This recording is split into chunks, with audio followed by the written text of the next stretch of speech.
yang akan mengantarkan materi kita pada malam hari ini.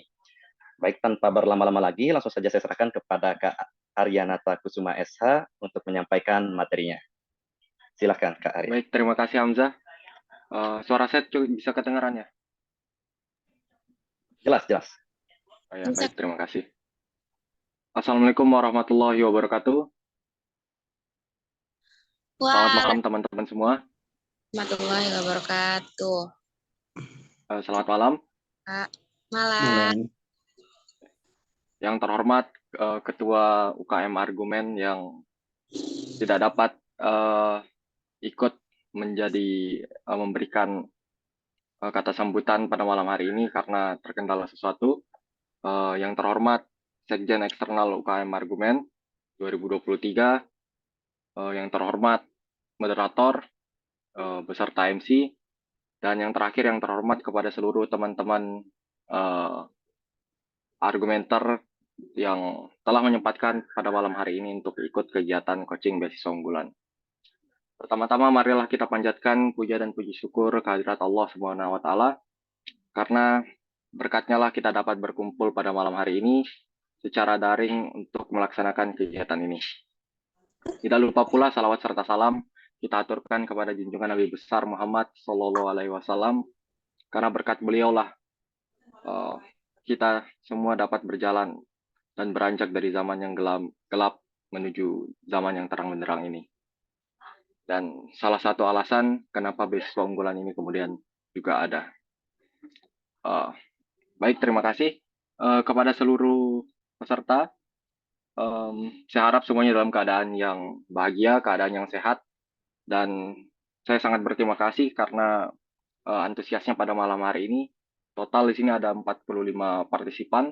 Ini tentunya merupakan angka yang sangat luar biasa, yang menunjukkan bahwa teman-teman argumen itu sangat antusias untuk mengikuti kegiatan pada malam hari ini. Untuk moderator atau dari pengurus, apakah dapat di-share untuk materi PPT saya? Oke, terima kasih Pindah. Ya, jadi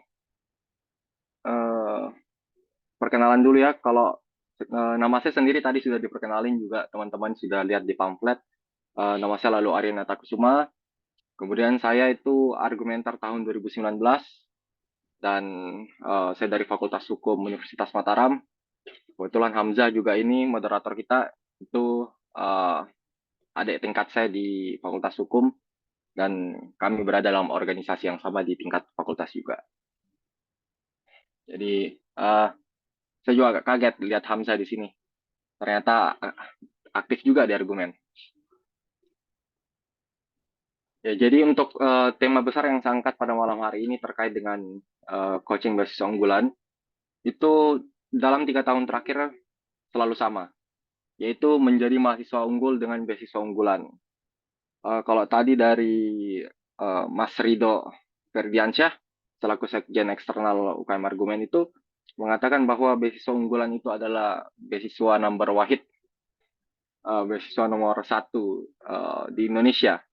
Kalau dibilang beasiswa nomor 1 dalam tanda kutip di jenjang serata 1, bagi saya juga sepakat terkait dengan apa yang disampaikan oleh Mas Rido. Karena sampai sejauh ini memang untuk beasiswa S1 yang tingkat pembiayaannya itu paling tinggi, setahu saya itu adalah beasiswa unggulan. Karena beasiswa unggulan ini bisa dibilang tidak terbatas jumlahnya, dalam artian UKT-nya itu tidak dibatasi sama sekali. Jadi bisa ada award yang sampai dapat ratusan juta, itu juga ada. Itu nanti akan saya jelaskan lebih jauh. Jadi next.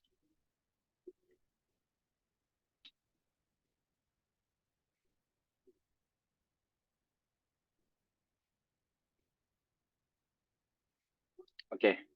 Untuk perkenalan dulu, apa itu beasiswa unggulan? Mungkin dari 48 partisipan di sini mungkin sudah pasti tahu atau mencari tahu lebih dahulu apa itu beasiswa unggulan, karena pasti tidak mungkin datang dalam keadaan kosong ke room Zoom meeting ini. Pasti telah memiliki pengetahuan bawaan terkait dengan apa itu beasiswa unggulan. Next. Jadi singkatnya, kalau kita melihat pengertian beasiswa unggulan yang ada di buku pedoman, itu adalah beasiswa yang diberikan oleh Kemendikbudristek untuk meningkatkan kemampuan dan kompetensi sumber daya manusia Indonesia yang mendukung percepatan pembangunan negara kesatuan Republik Indonesia. Ya, jadi beasiswa unggulan itu adalah beasiswa yang diberikan oleh pemerintah untuk masyarakat atau khususnya mahasiswa yang dianggap oleh negara itu dia mampu menjadi bagian dari proses untuk mendukung percepatan pembangunan negara kesatuan Republik Indonesia. Bagi teman-teman semua, bagi adik-adik semua, ketika ingin mendaftar beasiswa unggulan atau ingin mendaftar beasiswa apa saja, yang paling terpenting adalah mengetahui terlebih dahulu apa sasaran maupun apa yang menjadi visi dari beasiswa itu. Karena tidak bisa terlepas nantinya, misalnya pada saat menulis esai ataupun wawancara, semua yang menjadi landasan ataupun acuan bagi teman-teman untuk menjawab adalah bahwa apa jawaban teman-teman itu memiliki keterkaitan dengan visi yang pihak beasiswa itu ingin capai. Jadi teman-teman semua harus mengetahui apa itu beasiswa unggulan berdasarkan visi yang tertulis ini. Next.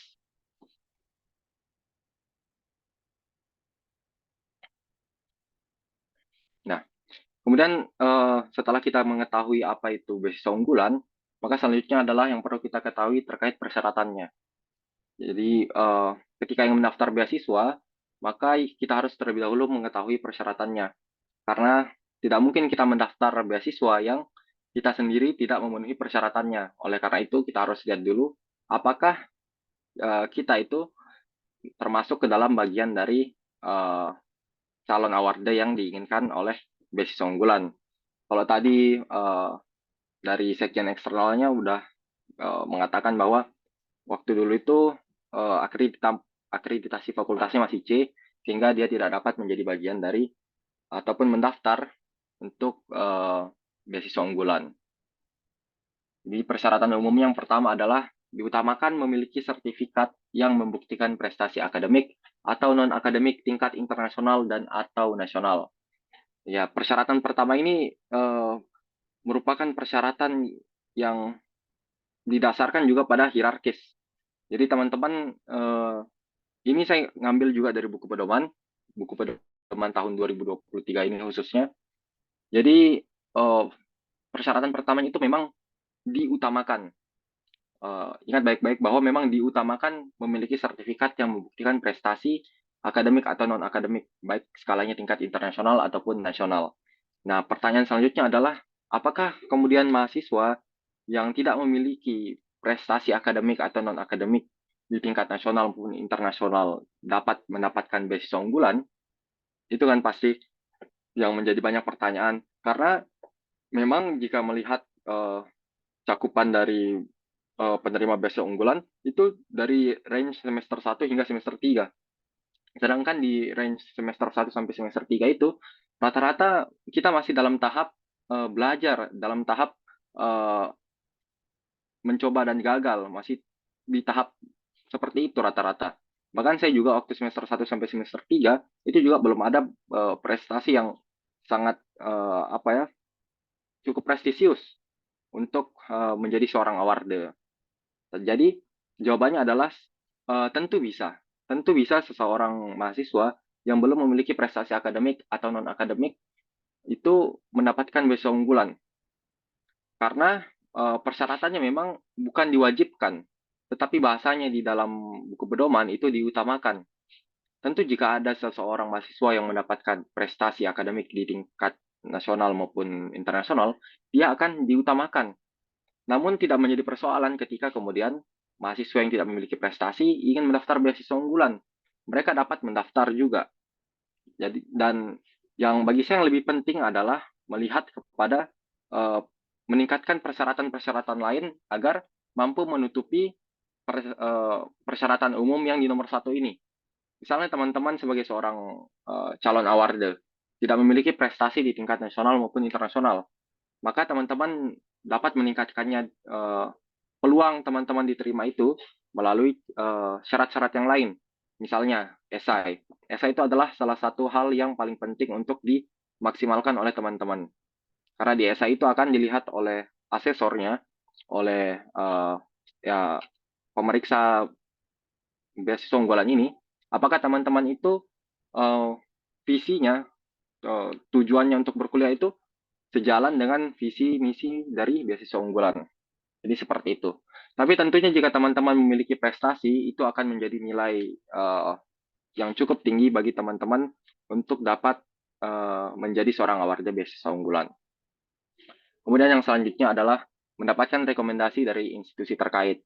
Untuk rekomendasi dari institusi terkait ini, teman-teman itu dapat minta dari dosen ataupun dari pejabat kampus yang memang teman-teman itu dekat atau kenal dengan teman-teman semua.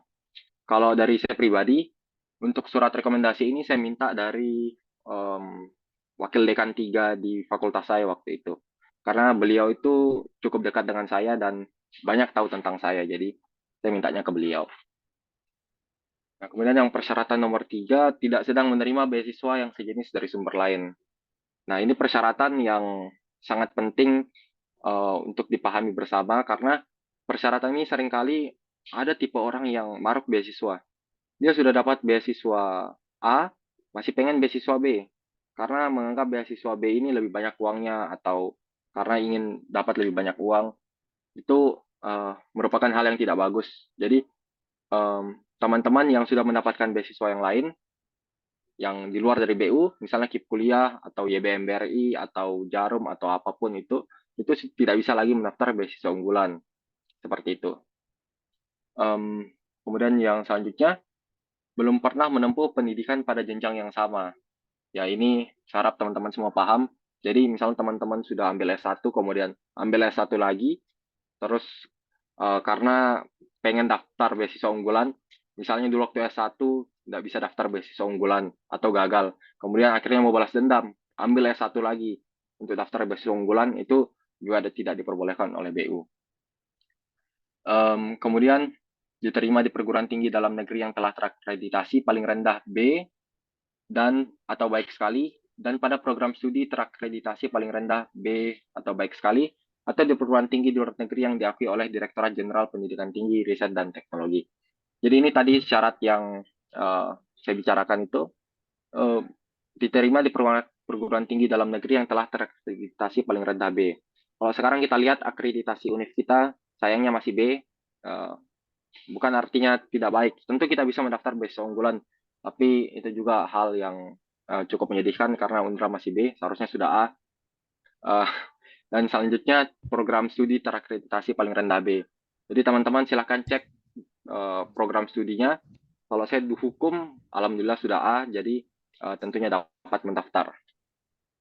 Kemudian yang selanjutnya, tidak berstatus sebagai dosen, guru vokasi, tenaga kependidikan, dan pelaku budaya. Yang selanjutnya, beasiswa hanya diperuntukkan untuk kelas reguler dan tidak untuk kelas-kelas sebagai berikut. 1 kelas eksekutif, 2 kelas khusus, 3 kelas karyawan, 4 kelas jarak jauh, 5 kelas internasional bagi pendaftar tujuan dalam negeri, 6 kelas yang diselenggarakan di lebih dari 1 negara atau perguruan tinggi.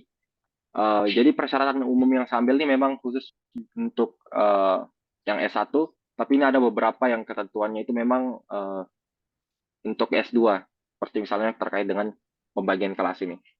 Kemudian yang selanjutnya, berkomitmen untuk mempertahankan indeks prestasi semester IPS minimal 3,00 pada program S1 atau IPS minimal 3,25 pada itu program magister. Ini kita fokus ke sarjana. Jadi teman-teman ketika nanti mendapatkan beasiswa unggulan, maka harus berkomitmen untuk setiap semester itu minimal paling rendah 3,00 IPS-nya. Nah, apabila kalau di kontrak saya tidak perhatikan di buku pedoman BU tahun 2023 ini, tapi kalau di kontrak beasiswa unggulan saya di tahun 2020, jika 2 semester berturut-turut mendapatkan IPS di bawah 3,00, maka sisa pembiayaan beasiswa unggulannya itu tidak akan dibayarkan dan teman-teman dicoret dari daftar penerima beasiswa unggulan. Karena beasiswa unggulan ini pembayarannya itu bertahap, jadi tidak semuanya diberikan. Karena kalau semuanya diberikan secara bersamaan, takutnya nanti teman-teman justru ketika udah dapat beasiswanya malah kabur, tidak melanjutkan kuliah. Jadi bertahap, tapi bertahapnya juga ya uangnya tetap banyak. Next.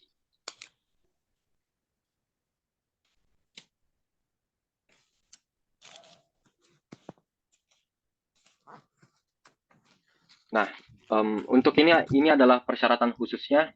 Jadi persyaratan khusus ini saya ambil yang persyaratan khusus S1, karena memang beasiswa unggulan ini bisa untuk S1, S2, dan S3, tapi ini sudah saya ambil khusus yang S1 dari buku panduan.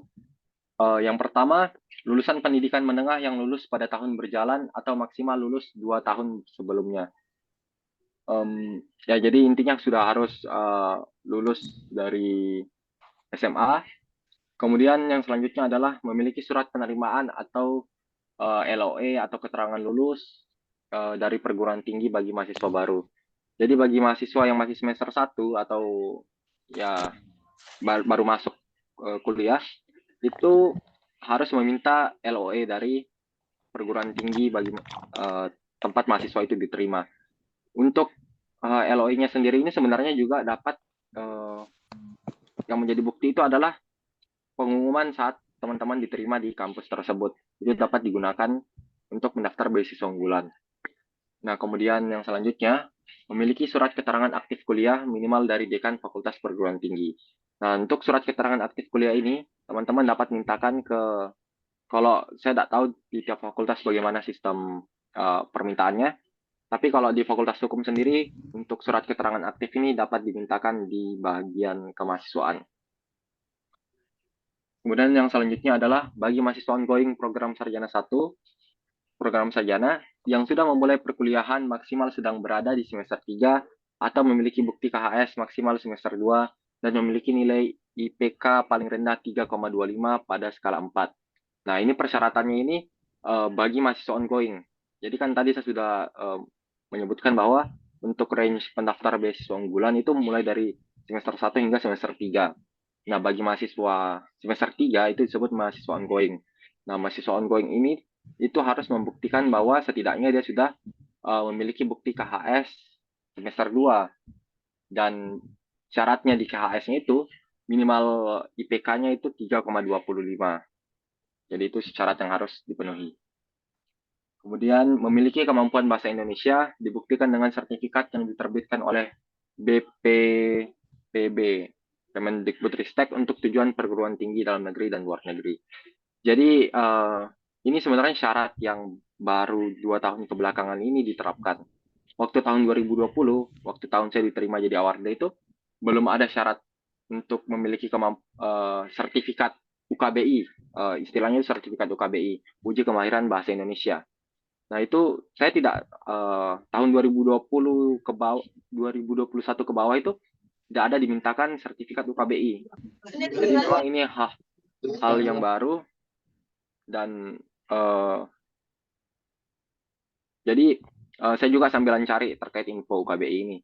Kalau teman-teman mau daftar beasiswa unggulan, untuk tes UKBI-nya itu dapat dilaksanakan secara online. Teman-teman dapat akses di Google webnya ukbi.co.id kalau tidak salah.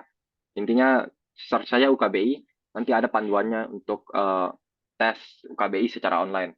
Dan tesnya itu juga dari beasiswa unggulan sendiri tidak memberikan angka pasti terkait dengan harus nilai tesnya berapa. Intinya harus memiliki sertifikat kemampuan bahasa Indonesia. Itu sudah cukup. Kemudian yang selanjutnya adalah untuk tujuan. Kalau ini untuk tujuan perguruan luar negeri, jadi kita skip aja karena kita semua di Unram. Kemudian yang selanjutnya adalah membuat karya tulis berupa esai atau karangan menggunakan bahasa Indonesia dengan ketentuan A. Judul atau tema, kontribusiku untuk Indonesia setelah menyelesaikan studi. B. Ditulis pada kolom esai paling sedikit 1.000 kata dan paling banyak 1.500 kata. C. Esai meliputi deskripsi diri, deskripsi peran apa yang akan dilakukan, deskripsi cara mewujudkan peran tersebut. Jadi terkait dengan esai ini ya hampir sama tiap tahun untuk temanya, dan jumlah katanya juga hampir sama juga 1.000 sampai 1.500 kata. Nah, untuk menulis esai ini nanti akan saya jelaskan setelah ini, tapi yang harus teman-teman pahami adalah bahwa judul esai itu akan menentukan isi dari esai teman-teman. Karena judulnya ini teman-teman tidak perlu buat, judulnya itu semuanya sama. Kontribusiku untuk Indonesia setelah menyelesaikan studi. Jadi semua yang mau daftar beasiswa unggulan, itu judulnya udah sama. Kontribusiku untuk Indonesia setelah menyelesaikan studi. Namun tentu isinya berbeda-beda. Soalnya tadi ada dari adik tingkat saya di fakultas, itu mengirimkan saya esainya, dan dia itu buat judulnya sendiri. Nah, itu saya kasih tahu bahwa sebenarnya kita tidak perlu buat judul sendiri. Malahan itu menyalahi ketentuan pendaftaran beasiswa unggulan. Karena judulnya itu sudah ditentukan oleh beasiswa unggulan. Kayak gitu. Jadi biar teman-teman tidak salah paham terhadap maksud dari judul atau tema ini. Next.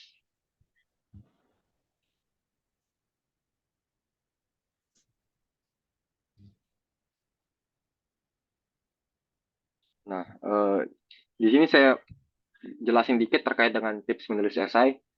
Jadi, esai saya itu ya kalau tidak salah tidak sampai 1.500 kata, tapi intinya di atas 1.000 kata. Dan bagi saya tips menulis esai itu ya cuma ada 6 ini, walaupun nanti ada pengembangannya. Yang pertama itu adalah menulislah dengan indah. Jadi teman-teman ketika menulis esai beasiswa ataupun itu ada perbedaan dengan menulis esai untuk lomba atau karya tulis ilmiah dan lain sebagainya. Itu ada perbedaan. Jadi untuk menulis esai yang menceritakan tentang diri teman-teman dan mimpi teman-teman, itu haruslah menulis dengan indah. Beda dengan ketentuan misalnya ingin mengikuti lomba, itu harus ilmiah. Walaupun indahnya di sisi merangkai katanya. Tapi dalam menulis esai itu harus menulislah dengan indah untuk esai beasiswa. Jadi jangan langsung ini saya bukan ingin mengkoreksi teman-teman dalam kepenulisan. Kita belajar bersama. Tapi yang saya pahami, karena saya diterima sebagai awarde, adalah jangan untuk menulis esai itu langsung memperkenalkan diri teman-teman. Misalnya, tadi temanya sudah disebutin, kemudian masuk kata pertama. Nama saya Lalu Aryananta Kusuma. Saya lahir di sini, bla bla bla, hobi saya bla bla bla, kayak gitu. Itu adalah hal yang tidak menarik untuk dibaca. Karena bayangin, tahun 2022 itu total pendaftarnya 79.000 beasiswa unggulan. Dan yang diterima hanya 500 orang. Bayangin, 79.000 itu mau dibaca semua esainya, kalau tidak menarik, kemungkinan besar akan di-skip. Mungkin hanya dipakai metode scanning aja. Tapi kalau teman-teman menulisnya itu indah, menarik, maka pasti ini akan menarik minat dari asesornya untuk membaca secara keseluruhan esai dari teman-teman. Nah, untuk tips dari saya adalah selalulah mulai dengan sesuatu yang menarik. Kalau saya mulai esai saya itu dengan quotes dari Ki Hajar Dewantara tentang pengetahuan. Itu yang saya mulai, baru kemudian setelah ada quotes, saya menjabarkan tentang masalah. Bahwa kita ini hidup di era 4.0, bla bla bla, kayak gitu. Setelah bahas tentang era 4.0, kemudian saya bahas bonus demografi. Indonesia saat ini kita sedang bonus demografi. Bonus demografi itu adalah keadaan di mana suatu negara, jumlah penduduk usia produktif mulai dari umur 15 sampai 64 itu lebih banyak dibandingkan rakyat atau masyarakat yang umurnya itu 64 tahun ke atas maupun 15 tahun ke bawah.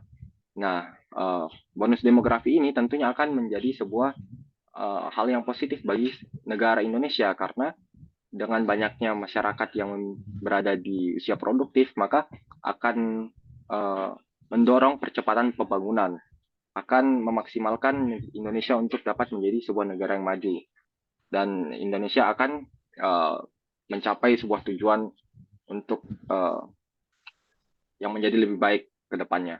Intinya seperti itu. Jadi saya jelaskan tentang apa itu bonus demografi. Namun sebenarnya selanjutnya saya menuliskan, namun bonus demografi ini dapat menjadi sebuah malapetaka dapat menjadi sebuah kotak Pandora bagi negara, karena ketika bonus demografi ini gagal, maka masyarakat itu yang berada di usia produktif, usia 15 sampai 64 tahun ini, itu dapat menjadi beban negara. Misalnya ketika masyarakat ini tidak memiliki pengetahuan yang baik, tidak memiliki semangat kerja, tidak memiliki kemampuan untuk bekerja, dan masyarakatnya itu rusak kayak gitu, maka tentunya ini akan menjadi beban negara, dan makin banyak tingkat pengangguran, tingkat kejahatan makin meningkat, dan ini akan berdampak kepada kemajuan negara, bahkan dapat menyebabkan sebuah negara itu menjadi hilang dalam peradaban di bumi. Karena kalau ada sebuah quotes yang mengatakan bahwa manusia yang susah itu zaman yang susah membentuk manusia yang kuat membentuk zaman yang mudah membentuk manusia yang lemah membentuk zaman yang susah. Jadi ada siklusnya. Nah, ini kita berada di siklus. Ketika zaman menjadi mudah, maka manusianya menjadi lemah. Maka ini tanda-tanda sudah saatnya mungkin Indonesia akan kolaps suatu saat. Nah, jadi buatlah agar tulisan itu, ini masuk di poin kedua, ada masalah di Indonesia saat ini. Tunjukkan bahwa ada masalah, dan masalahnya itu urgent untuk diselesaikan. Karena apa? Karena bonus demografi ini akan mencapai puncaknya pada tahun 2045. Oleh karena itulah ada dikenal sebuah rasa Indonesia Emas 2045. Indonesia Emas 2045 itu maksudnya adalah itu kondisi ketika nanti di tahun 2045 itu akan menjadi tahun ideal bagi Indonesia untuk dapat menjadi sebuah negara yang maju. Kayak gitu. Jadi 2000 Indonesia Emas 2045 ini yang ingin saya perjuangkan.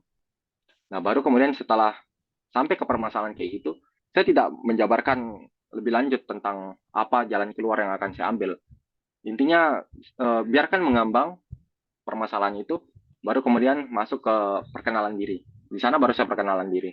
Nama saya lalu Arianta Kusuma, bla bla bla. Saya jelaskan alasan saya ambil jurusan. Saya dulu anak IPA, saya anak SMA 1 Mataram, saya ambil IPA. Kemudian ketika kuliah saya mengambil hukum. Itu cukup tragedi karena banyak yang menyayangkan, baik teman-teman, guru, maupun keluarga juga. Namun saya membuktikan bahwa memang jiwa saya dihukum. Saya terlahir untuk menjadi seorang legal person. Nah, yang selanjutnya adalah tunjukkan pencapaian saat SMA atau saat kuliah. Jadi ini juga penting untuk teman-teman berikan sedikit flashback saat SMA. Saya juga menceritakan saat SMA saya bagaimana, saya aktif di organisasi apa yang telah saya capai di organisasi itu, kegiatan nasional telah saya selenggarakan, dan lain sebagainya. Kemudian saat kuliah saya juga aktif ikut berdebat, ikut lomba kepenulisan. Pokoknya sampai detik teman-teman itu menulis esai itu. Ceritakan hal-hal baik yang terjadi di hidup teman-teman, yang itu merupakan pencapaian yang berharga. Selanjutnya adalah jelaskan goals kamu di bidang pendidikan yang lebih tinggi atau goals setelah kamu kuliah. Sebenarnya ini saya tidak jelaskan secara rinci di dalam esai saya, dan bagi saya itu kelemahan dari esai saya. Saya tidak mengatakan atau mengakui bahwa esai saya itu adalah esai yang 100% sempurna, tapi saya melihat memang ada kekurangan. Ketika kemudian saya membandingkan dengan esai-esai dari teman-teman beasiswa unggulan award DBU yang lain, saya ada kelemahan terkait dengan terlalu umum di bagian goals ini, bahkan tidak menjelaskan sama sekali. Nah, tapi ini tips yang saya ambil juga dari teman-teman BU yang lain, yaitu jelaskan goals teman-teman di bidang pendidikan yang lebih tinggi atau setelah kamu kuliah. Jadi apa yang teman-teman pengen capai setelah memperoleh pendidikan di strata 1 ini. Dan intinya ini tadi lagi, balik ke tujuan awal, bahwa goals kamu ini itu harus mampu menjadi jawaban untuk visi beasiswa unggulan tahun 2023. Visinya tadi di awal sudah saya jelaskan bahwa BU ini, pihak dari beasiswa unggulan, mencari generasi unggul yang dapat menjadi jawaban untuk mendukung percepatan pembangunan negara Indonesia. Jadi fokusnya adalah ke sana. Selalu menulis, tapi orientasinya itu, visinya itu pada tujuan beasiswa unggulan. Teman-teman itu dapat membawa kontribusi untuk percepatan pembangunan. Intinya fokus ke sana, percepatan pembangunan Republik Indonesia. Ketika teman-teman sudah tahu visinya apa, menulis esai itu akan menjadi lebih mudah. Karena setiap paragrafnya itu akan selalu mengarah kepada tujuan itu. Dan yang terakhir adalah definisikan apa itu generasi unggul menurutmu. Saya lupa saya mendefinisikan apa generasi unggul menurut saya, tapi intinya ada di akhir esai saya. Nanti juga akan saya bagikan ke Vinda esai saya biar teman-teman semua juga bisa baca menjadi rujukan. Tapi intinya itu, definisikan apa generasi unggul menurut teman-teman semua. Dan kenapa teman-teman yang sesuai untuk menjadi generasi unggul tersebut. Next.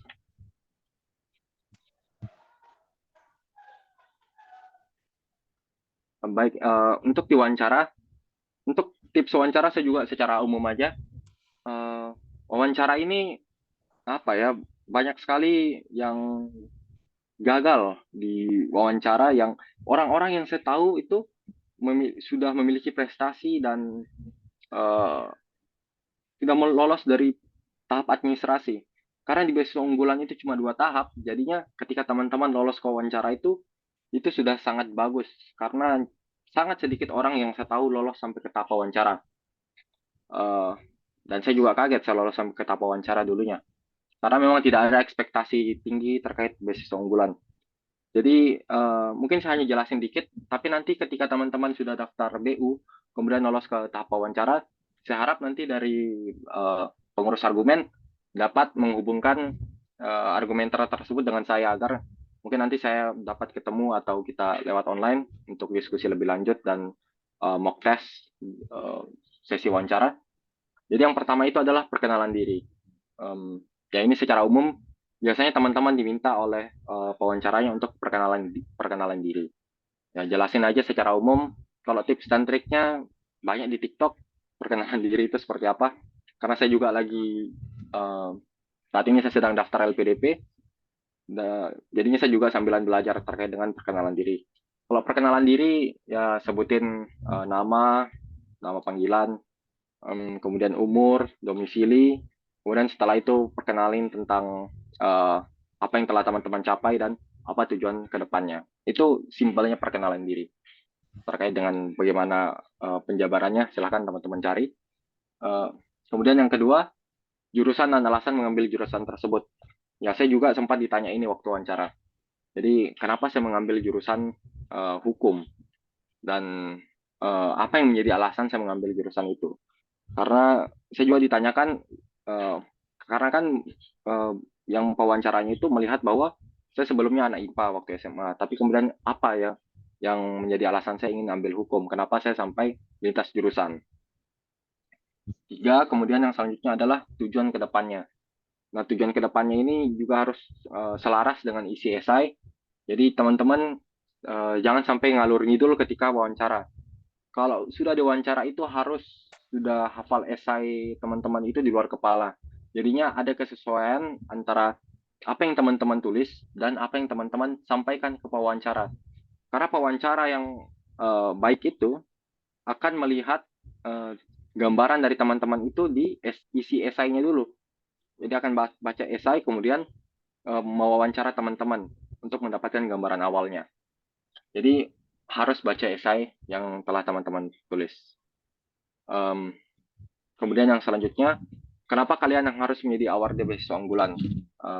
Ya ini saya ditanyakan juga, kenapa saya harus menjadi awardee beasiswa unggulan? Kalau saya ditanya waktu itu, jawaban saya adalah karena simpelnya adalah karena apa yang ingin dicapai oleh beasiswa unggulan itu satu kesatuan dengan apa tujuan dari saya berkuliah. Dan saya juga jelaskan beberapa pencapaian yang telah saya capai yang makin mendukung apa dampak yang akan saya bawa terhadap Indonesia ketika saya diberikan pendanaan oleh beasiswa unggulan. Jadi seperti itu. Dan untuk pertanyaan-pertanyaan seperti ini, kenapa kalian yang harus menjadi, kenapa saya harus terima kamu, kenapa bukan yang lain, itu sebenarnya pertanyaan-pertanyaan yang cukup menjebak di psikologi seseorang. Jadi tips untuk menjawab pertanyaan seperti ini, jangan terlalu memamerkan kelebihan di awal, tapi intinya adalah menjelaskan kesesuaian bahwa beasiswa ini itu sejalan dengan tujuan saya, sejalan dengan visi saya. Jangan terlalu, oh karena saya sudah juara nasional, karena orang-orang lain belum tentu juara nasional, atau karena saya memiliki sifat yang baik. Jangan sampai terjebak ke dalam hal yang disebut dengan humble bragging. Jadi dalam istilah psikologi itu ada yang disebut dengan humble bragging. Humble bragging itu ya pengen kedengarannya merendah, tapi sebenarnya itu dia sedang memamerkan sesuatu. Itu pewawancara tahu hal-hal seperti itu, sehingga jangan sampai terjebak. Dan yang selanjutnya yang saya ditanyakan juga, kelebihan dan kekurangan. Kalau kelebihan dan kekurangan, tips menyampaikan kelebihan itu, sampaikan kelebihan, kemudian apa dampak dari kelebihan itu. Misalnya saya bilang, saya orang yang teliti, sehingga ketika saya orang yang teliti dalam mengerjakan sesuatu dan dalam merencanakan sesuatu, sehingga saya berhasil mendapatkan IPK 4.00 pada semester lalu karena ketelitian saya. Misalnya seperti itu, atau apapun itu. Kemudian kalau untuk tips di kekurangan ini, sebutkan kekurangan dan upaya yang teman-teman lakukan untuk mengatasi kekurangan. Misalnya teman-teman mengatakan, saya itu orang yang cukup gampang terkena serangan panik, atau saya sering memikirkan sesuatu yang berada di luar kendali saya, sesuatu yang belum terjadi, sehingga kadang itu membebani pikiran saya. Padahal itu belum menjadi masalah. Cara saya mengatasinya adalah dengan melakukan manajemen masalah, melihat kira-kira apa saja kemungkinan terburuk yang terjadi, mencatatnya, dan kemudian melihat opsi terbaik untuk tiap masalah itu, sehingga saya dapat menjadi lebih tenang. Seperti itu untuk kekurangan. Dan juga saya dapat insight juga dari teman-teman adik tingkat saya di tahun lalu yang lolos ke wawancara. Dia waktu wawancara itu, karena tiap wawancara juga beda-beda ya pertanyaannya, dia itu ditanyain terkait dengan berapa SKS mata kuliahnya di Fakultas Hukum yang harus dia ambil untuk dapat mengambil skripsi. Ya, untung dia tahu, jadi dia bisa jawab. Jadi teman-teman juga harus fokus pada hal-hal yang berhubungan dengan studi S1 teman-teman. Next.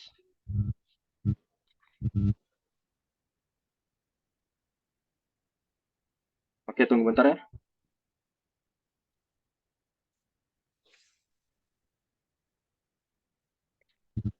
Baik. Nah, ini kita masuk ke bagian enak-enaknya dari beasiswa unggulan. Kalau tadi di awal dari Mas Rido, Sekjen Eksternal, mengatakan bahwa gampang membedakan anak beasiswa unggulan itu dengan anak yang bukan beasiswa unggulan, karena anak BU itu kelihatan lebih sejahtera. Saya tadi itu ketawa karena ada benarnya dan ada tidak benarnya juga. Kalau dibilang sejahtera, ya sejahtera, tetapi kadang anak BU itu juga cukup boros ketika cair pendanaannya. Jadi kadang sejahteranya itu mungkin di awal-awal pas dapat aja, tapi pas sudah di akhir kembali merendah seperti mahasiswa pada umumnya. Jadi untuk komponen BU ini tersendiri itu terdiri dari 3 pembiayaan. Yang pertama itu biaya pendidikan, yang kedua biaya hidup, dan yang ketiga biaya buku. Next. Nah, ini isi kontrak beasiswa unggulan saya di tahun 2020. Jadi di pasal 11 komponen biaya itu pihak ke-1. Pihak ke-1 itu adalah pihak dari beasiswa unggulan dari Kemendikbudristek memberikan beasiswa biaya hidup dan biaya buku kepada pihak kedua sebesar 72.300.000. Nah, pihak kedua ini itu saya sebagai awarde. Dengan rincian 1 biaya pendidikan. Nah, biaya pendidikan ini karena saya itu mendaftar waktu semester 3, jadinya biaya pendidikan dibayarkan sebanyak 6 semester.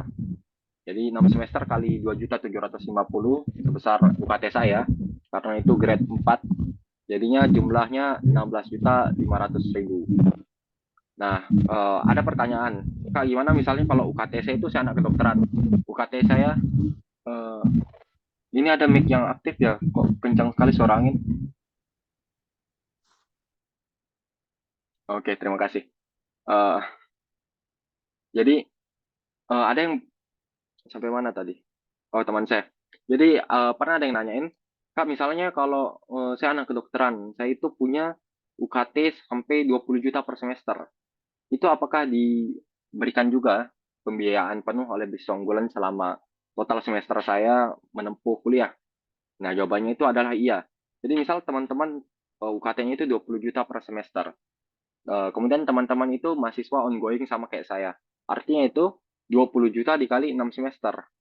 Itu berarti ya totalnya 120 juta hanya untuk biaya pendidikan. Kemudian yang selanjutnya, untuk biaya hidup itu dipatok semua sama. Yang membedakan antara satu awarda dengan awarda lain itu cuma di biaya pendidikan. Karena biaya pendidikan tentu akan beda-beda di tiap univ atau tiap fakultas tempat berkuliah. Jadi tentunya beda-beda. Namun untuk di biaya hidup dan biaya buku ini sama. Biaya hidup masing-masing awarda itu per bulannya diberikan 1.400.000. Karena saya 6 semester itu sama dengan 36 bulan, maka 36 bulan kali 1.400.000 total biaya hidup yang diberikan untuk saya yaitu 50.400.000. Dan yang terakhir biaya buku ini juga sama untuk seluruh awarda. Jadi per tahun biaya buku kita diberikan 1.800.000. Karena saya 3 tahun, maka totalnya 5.400.000. Nah, setelah dikalkulasiin semuanya, totalnya itu menjadi 72.300.000. Nah, ada cerita menarik, sedikit saya cerita terkait dengan ada seorang awarda BU tahun 2018, di angkatannya senior saya. Dia itu anak kedokteran. Dia mendapatkan beasiswa unggulan, sehingga total pendanaan yang dia dapat itu berkisar seratusan juta lebih. Hitung aja kalau misalnya dia 6 semester, 120 juta, maka sudah 120 juta. Biaya hidupnya sama kayak saya, 36 bulan kali 1.400.000. Itu sudah jadi 170 juta, 170 jutaan dia dapat dengan uang buku. Nah, karena dia adalah seorang anak yang berasal dari keluarga yang kaya, maka orang tuanya itu tetap berikan dia, tetap membiayai uang semesternya. Jadi uang semester yang dia dapat dari BU itu dia simpan. Nah, akhirnya karena dia tidak mengeluarkan apapun selama kuliah, karena biaya pendidikannya tetap ditanggung orang tuanya, jadi ketika dia mendapatkan beasiswa unggulan ini, yang totalnya dia dapat sampai 170-an juta, itu dia gunakan untuk membeli sebuah mobil Honda Jazz waktu itu. Ini kasus yang sangat terkenal di award DBU kalau di Undram, kayak gitu. Dan itu hampir dari tiap tahun selalu turun-temurun ceritanya. Jadi memang kalau disebut beasiswa Sultan, ya Sultan. Karena memang pendanaannya besar sekali. Next.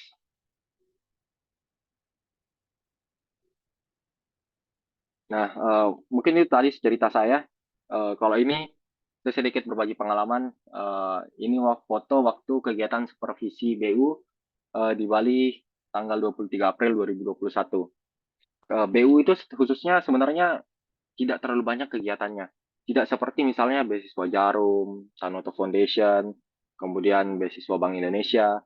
Yang bagi saya itu sebenarnya adalah oke kalau teman-teman mau beranggapan bahwa itu kegiatan untuk meningkatkan soft skill, tapi bagi saya itu merupakan sebuah bentuk kerja yang tidak kerja yang dibayar. Jadi, karena memang banyak sekali kegiatan-kegiatannya yang harus dilakukan ketika menjadi awardnya. Sedangkan di BU itu sendiri, sebenarnya kegiatan kita itu sangat sedikit. Setahun itu paling cuma 2 kali kegiatan. Yang pertama supervisi ini, kemudian ada annual gathering. Gathering, ya 2 itu aja. Nah, yang saya ikutin tuh ya cuma supervisi ini. Supervisi itu kegiatannya ya, kita dikasih pembekalan, kemudian ditanya kendala selama kuliah, kemudian apa yang bisa dibantu oleh pihak BU, apa yang bisa teman-teman berikan saran maupun masukan. Jadi kegiatannya seputaran itu aja. Tidak ada kegiatan wajib yang kita lakukan. Ketika menjadi seorang warga beasiswa unggulan, kegiatan wajib yang teman-teman lakukan itu adalah harus terus belajar. Belajar, dan belajar. Harus berkontribusi nantinya untuk Indonesia. Jadi, cuma itu yang diminta oleh pihak beasiswa unggulan. Mungkin itu saja paparan atau materi saya tentang beasiswa unggulan. Saya harap teman-teman semua dapat mengambil poin-poin penting dari apa yang saya sampaikan. Tentunya apa yang saya sampaikan bukan mutlak kebenaran. Tentu ada kesalahan maupun kekurangan yang saya sampaikan. Namun tentunya kita semua masih belajar dan saya harap teman-teman semua dapat menjadi next award beasiswa unggulan. Sekian dari saya kembalikan ke moderator.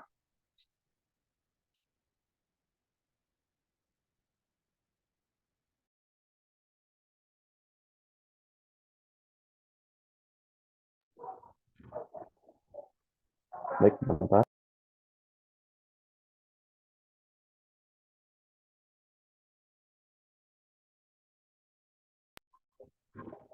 Ya, itulah dia pemaparan materi dari Kak Lalu Arianata. Selanjutnya kita akan tanya jawab Q&A. Ini karena waktunya tentu ada batasan, jadi saya kembalikan ke Kak Arya. Apakah kita akan membuka untuk 2 atau 3 orang? Bagaimana, Kak Arya? Kayaknya 3 pertanyaan aja cukup. Baik, 3 pertanyaan ya. Untuk 3 pertanyaan, untuk yang ingin bertanya, silahkan langsung angkat raise hand ya. Oke, baik, di sini ada Asus. Ya, Asus, silahkan.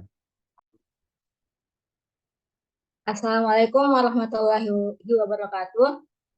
Maaf Kak, saya izin bertanya, apakah jika kita sudah mendapatkan beasiswa unggulan, kemudian tahun berikutnya kita pindah ke kampus lain, apakah beasiswa unggulan itu akan tetap kita dapatkan atau harus dikembalikan kembali uang beasiswa unggulan yang sudah didapatkan? Kemudian pertanyaan saya yang kedua, apakah bisa saya meminta tolong kakak untuk memeriksa esai yang saya telah buat agar nanti ketika saya sudah mengajukan esai yang sudah saya buat sesuai dengan ketentuan yang dibutuhkan oleh beasiswa unggulan tersebut. Terima kasih, Kak.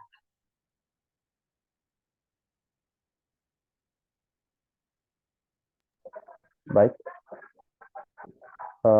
Apakah ingin langsung dijawab ke Arya atau bagaimana? Oke, boleh saya langsung jawab ya, Hamzah? Ya. Jadi untuk pertanyaan pertama, apakah misalnya kemudian ketika kita pindah kampus dan sebelumnya sudah dapat beasiswa unggulan, apakah harus dikembalikan atau bagaimana? Untuk pertanyaan itu tentu itu akan melanggar isi kontrak.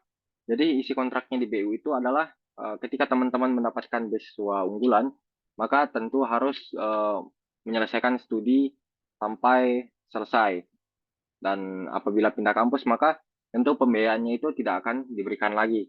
Karena teman-teman itu sudah dianggap tidak mampu untuk memenuhi ekspektasi dari pihak beasiswa unggulan. Jadi ketika teman-teman mendapatkan beasiswa unggulan, kemudian tahap pertamanya sudah ditransfer, maka sisanya itu tidak akan dibiayai dan teman-teman akan dicoret dari daftar penerima beasiswa unggulan. Kemudian tadi terkait dengan pertanyaan keduanya, apakah saya dapat bantu untuk review esainya? Ya, silahkan Asus untuk kirimin aja ke saya esainya. Nanti mungkin dari panitia bisa share nomor saya. Mungkin juga ada yang ingin tanya-tanya lebih lanjut.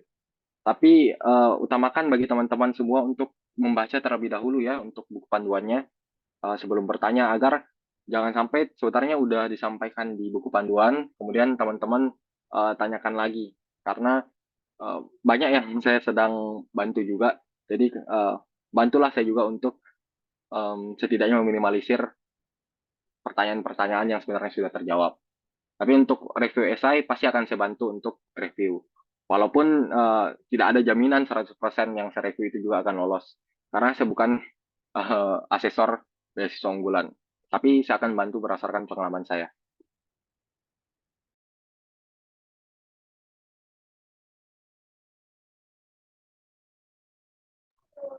Baik, apakah ada yang ingin bertanya lagi? Silakan untuk langsung saja raise hand. Ya, silakan Imam Al-Fakih. Ya, Kak, baik, terima kasih. Di sini saya ingin bertanya, kan kita yang angkatan 22 nih belum ada info terkait dengan KTM. Nah, kan di formnya itu disuruh untuk melampirkan KTM kan. Nah, itu gimana solusinya, Kak? Terima kasih. Mungkin itu saja.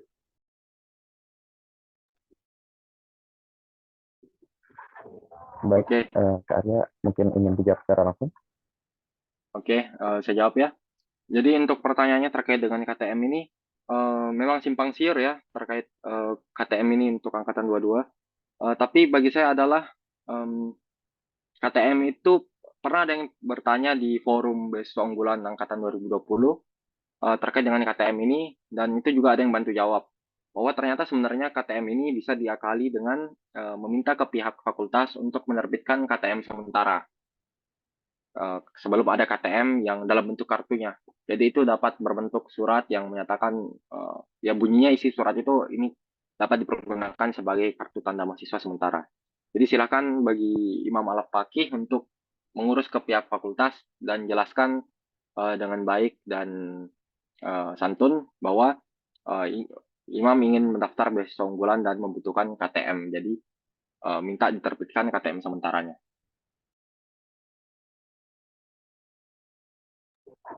Baik, satu penanya lagi. Di sini sudah ada yang raiskan, yaitu Siva Suraya. Silahkan untuk langsung. Baik, terima kasih Kak untuk kesempatan yang diberikan. Saya ingin bertanya Kak, jadi untuk saya sendiri itu sebenarnya bisa dibilang tidak ada prestasi mungkin dalam bentuk lomba atau ekstrakurikuler pun saya ya hanya sebagai anggota biasa. Mungkin kalau misalkan ada acara ekstrakurikulernya ya saya ikut jadi panitia saja dan itu pun tidak yang dalam skala nasional ataupun yang lainnya begitu. Apa yang harus saya lakukan Kak jika saya ingin menunjukkan bahwa saya tuh pantas untuk menerima beasiswa unggulan ini, Kak, begitu. Terima kasih. Baik, terima kasih. Saya langsung jawab ya Hamzah. Jadi, ya silakan. Oke. Jadi untuk pertanyaan dari Siva Suroya, memang kadang kita minder terkait dengan ingin mendaftar beasiswa, tapi gimana ini Kak, saya bukan mahasiswa berprestasi, saya belum ada prestasi sama sekali, saya sudah pernah mencoba kemudian gagal, apakah saya harus menyurutkan atau meninggalkan keinginan saya untuk mendaftar beasiswa? Bagi saya itu merupakan tindakan yang tidak benar, karena bagaimanapun beasiswa unggulan ini terbuka untuk semua orang yang ingin mendaftar, karena prestasi itu merupakan hanya salah satu syarat, diutamakan, bukan diwajibkan. Jadi bagi Siva, tentu coba saja, dan yang perlu dimaksimalkan sebenarnya adalah di esainya. Maksimalkan di esai, kemudian selain di esai juga ya maksimalkan di doa. Karena yang diperiksa oleh beasiswa unggulan ini ya cuma CV itu nanti bagian dari esai. Nanti teman-teman kalau daftar beasiswa unggulan itu di form di web Si Unggul. Kalau sekarang Si Unggul namanya. Si Unggul itu nanti akan isi CV-nya itu dimaksimalkan di sana dan menulis esai. Karena tidak sedikit mahasiswa yang tidak memiliki basic atau standar dalam kepemilikan prestasi itu juga tetap mendapatkan beasiswa unggulan. Ada saya sekarang sedang menonton TikTok karena ternyata isinya tidak semua buruk. Di TikTok itu banyak sekali sekarang FYPC itu tentang penerima beasiswa unggulan. Dan di sana itu ada dari sempat lewat di FYPC, dia itu dari UPN Jakarta. Universitas ya UPN Jakarta, Veteran Nasional, ya Universitas Veteran Jakarta, dia itu mendapatkan beasiswa unggulan di tahun yang sama dengan tidak, dia tahun 2020 atau 2021 dia dapat beasiswa unggulan dan dia itu sama sekali tidak memiliki prestasi apapun. Jadinya dia maksimalkan di esai. Jadi bagi teman-teman jangan sampai patah semangat, hilang arah ketika ingin mencoba mendapatkan beasiswa. Karena yang perlu teman-teman tahu bahwa beasiswa unggulan ini bukan merupakan beasiswa pertama yang saya coba. Saya telah gagal sebelumnya. Saya coba beasiswa YBM BRI, sampai ke tahap wawancara, saya disuruh ngaji, saya tidak terlalu ahli mengaji, saya gagal. Kemudian juga saya lupa nama beasiswanya, pokoknya 2 yang saya daftar sebelumnya, itu saya gagal. Beasiswa unggulan ini adalah beasiswa ketiga yang saya coba daftar, baru kemudian tembus. Padahal sebenarnya target saya waktu itu, saya pengen daftar beasiswa Bank Indonesia. Tapi karena di luar pendaftaran beasiswa unggulan, ya saya coba-coba aja. Dan itu betul-betul di luar ekspektasi saya. Sebetul-betul tidak ada mengekspektasikan bahwa saya akan diterima menjadi award. Bahkan untuk pengumuman di tahap lolos administrasi aja, teman saya yang mengingatkan. Saya punya teman namanya Rusdianto, dia juga daftar BU, tapi dia gagal. Dia minta, Ahi, coba cek email, dan saya cek, ternyata lolos ke wawancara. Saya betul-betul di luar ekspektasi untuk beasiswa unggulan. Jadi silahkan teman-teman semua coba.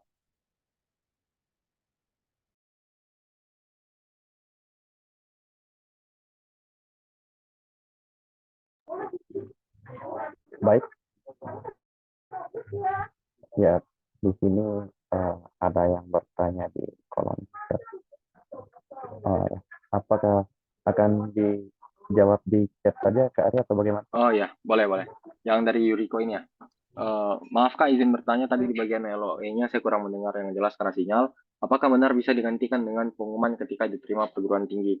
Ya, jawabannya bisa, karena memang itu salah satu bentuk LOE-nya. Misalnya teman-teman dapat email dari saat mendaftar di Unram, diterima di perguruan tinggi, itu sudah merupakan bentuk LOE-nya. Jadi teman-teman dapat pergunakan untuk mendaftar beasiswa unggulan.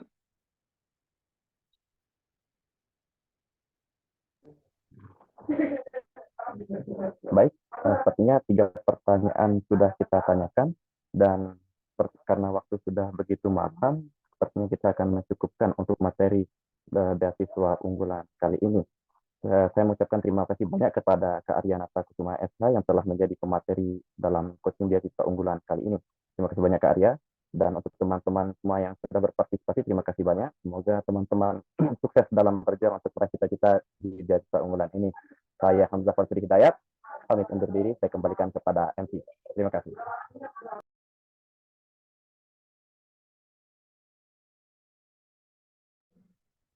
Baik, terima kasih banyak ya kepada kakak pemateri kita yang luar biasa dan moderator Armando. Dan terima kasih juga kepada teman-teman yang sudah hadir untuk mengikuti serangkaian acara kita. Semoga teman-teman bisa lolos sebagai awardee beasiswa unggulan tahun 2023. Terima kasih banyak. Dan saya selaku Master of Ceremony memohon maaf apabila ada kesalahan kata dan tindakan. Dan sebelumnya mari kita tutup acara kita dengan sama-sama melafazkan hamdalah. Alhamdulillahirabbil alamin. Sekian, assalamualaikum warahmatullahi wabarakatuh. Waalaikumsalam warahmatullahi wabarakatuh. Waalaikumsalam. Terima kasih teman-teman semua. Semangat berjuang. Ya Kak, terima kasih. Ya Kak, terima kasih.